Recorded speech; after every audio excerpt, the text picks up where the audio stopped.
Guys, mabuhay. Actually, umagang-umaga pa lang. Alas 8 pa lang ng umaga. Wednesday, of course, sa mga nagtatanong kung nag-attend ba si Alden Richards sa kasal ni Jose Manalo at ni Mergin sa Boracay, sa Shangri-La, Boracay. Yes na yes naman, andyan na nakikita naman yung video, diba? Actually, medyo madalang yung paglabas ng picture or mga video. Pero syempre may mga, halimbawa, si RJ Franco, the handler of Alan Kay, of course, may mga kuha rin siya, may mga shot siya. At yan na nga makikita yung video na nasa kanya, makita yung video na kasama nila din si Alden. Kaya lang, wala pang masyadong pictures na naglabasan na, or video na kasama ni Alden yung mga dati niyang sa Itbulaga, of course, kaya yeah, halimbawa itong grupo ng mga nila Jenny Ferrer, Direk Pucci, nila Alan Kay. Si Alan Kay may nakita na ako na video na kasama. Ito nga pala si Miles Ocampo and Elijah Canlas.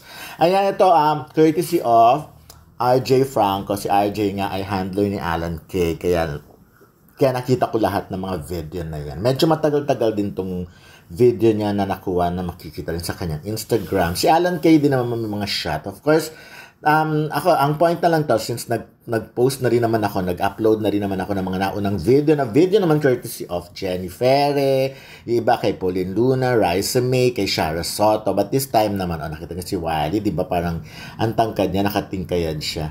So yun, para lang just to clarify, marami siyempre ang nagtatanong, bakit hindi nagpunta si Alden sa wedding ni Jose Manalo at ni Mergin to think na magkaibigan nga naman daw sila, yung mga ganong questions. So dahil nung nasa Itbulaga pa si Alden, di ba nakita naman natin kung gaano sila ka-close talaga sa of course sa TVJN, pero lalo din sa kila Wally Bayola, Jose Manalo and Paolo Ballesteros, yung jowa Pao. So at eto na nga yun, nakita naman natin na nasa wedding siya, talagang tinupad niya ang kanyang, binigay niya ang kanyang honor, binigay niya ang kanyang word talaga na kung pupunta talaga siya at talagang naglaan siya ng oras, of course, with Mama Ten pa rin, kasi nakita si Mama Ten, may picture siya naman nakasama ni RJ Franco. Si Mama Ten ay kaibigan din na RJ Franco mga magko-close na, ang tagal naman kasi ni Alden sa Itbulagari noon, so hindi naman kataka-taka na malaki or na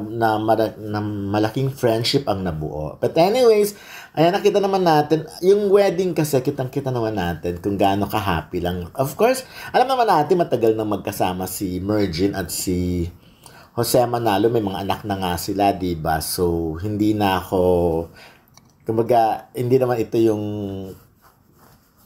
bago-bagong relationship. Although, of course, maraming may mga iba pa rin na surprise na sila pala, matagal na pong sila, kaya lang hindi nga lang yan inaano. Kasi nga, paano ba sasabihin yun? Medyo maano rin kasi naging buhay ni Jose Manalo, di ba? Marami na siyang anak, malalaki na rin naman yung mga anak niya. Yung iba nga, may mga controversy din, may kanya-kanyang side din, may kanya-kanyang chika. But ang importante naman, magaganda pa rin ang buhay nila, di ba? Si Jose naman ay naniniwala akong good provider. Of course, si Icy Guerra ang wedding singer, di ba? So, ang ganda-ganda ng kantang niyan. Talagang ikaw na ikaw yung parang masyadong habang kinakanta niya to, kung ikaw naman naglalakad sa aisle, talagang parang madadala ka ng moment na yon. Pero walang masyadong iyakan sa wedding. Again, masayang-masaya kasi pag TVJ talaga, very happy ang atmosphere. Di ba, kinikwento ko nga even before na nakakasama, walang drama, walang mga ganung moment.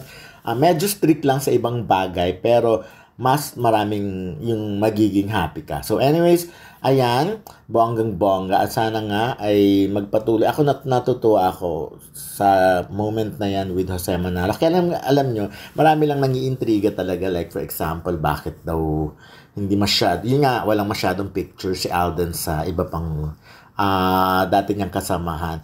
Hindi naman yun ganon. Maraming bagay, maraming sitwasyon na alam niyo na like for example, nung nawala naman ang Itbulaga sa GMA, di ba? Tapos napalitan nung bagong of course, may mga nag-expect na kukunin, may mga yun nga, kinukuha naman talaga si Alden, at kahit yung guesting doon, hindi niya talaga ginawa. Pero, nung nag-showtime na, so wala siya magawa, kailangan nga mag-promote ng pelikula. Pero yung maging co-host talaga, hindi. Yun, at tinupad naman niya yun. At ito na nga, tinupad niya rin naman. Siguro naman, kung mabibigyan pa ng ibang pagkakataon si Alden na makasama pa ang kanyang mga dating kasamahan sa Itbulaga. Ako naman naniniwala na Alden is a very good, talagang si Alden is a very good person.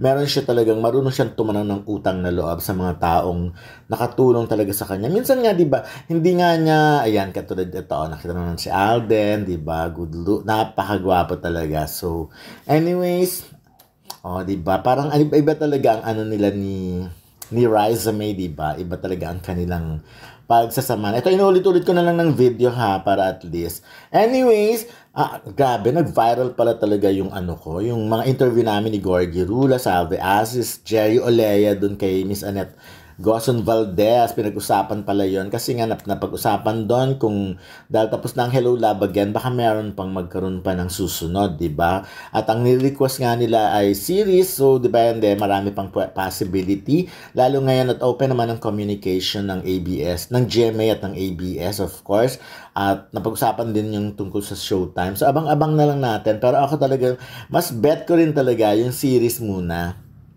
At okay talaga ako kahit nga yung mga streaming app, yung mga Netflix or ganyan. Kasi iba pa rin yun diba? So kahit mga 100 episodes, bonggang-bongga na yan. Siguro naman masusulit ng gusto. Pero for now, hayaan muna natin sila magbakasyon, mag-enjoy sa kanilang mga ganap sa buhay dahil talagang grabe rin naman ang pinagdaanan nila since sinimulan ang announcement pa lang ng Hello Love Again hanggang sa nag-last sila, 'di ba? Nag-black screening sila. Nag-black screening with First Lady Lisa Araneta Marcos. So, ayun, again and again, at nakita mo si Alden, very positive. Actually, may mga pictures ako nakita na talagang, of course, pinagkaguluhan na naman siya sa wedding. Ang dami nagpa-picture sa kanya, especially yung mga bisita ni Jose Manalo talaga. Yung mga taga-Itbulaga, sanay na sa kanya for the longest time. But this time, ayan, yung lahat ng mga invited sa wedding, I'm sure, may picture lahat with Alden. May mga nakita na ako, especially yung mga babae, mga siguro ninang-ninang or mga relatives talaga,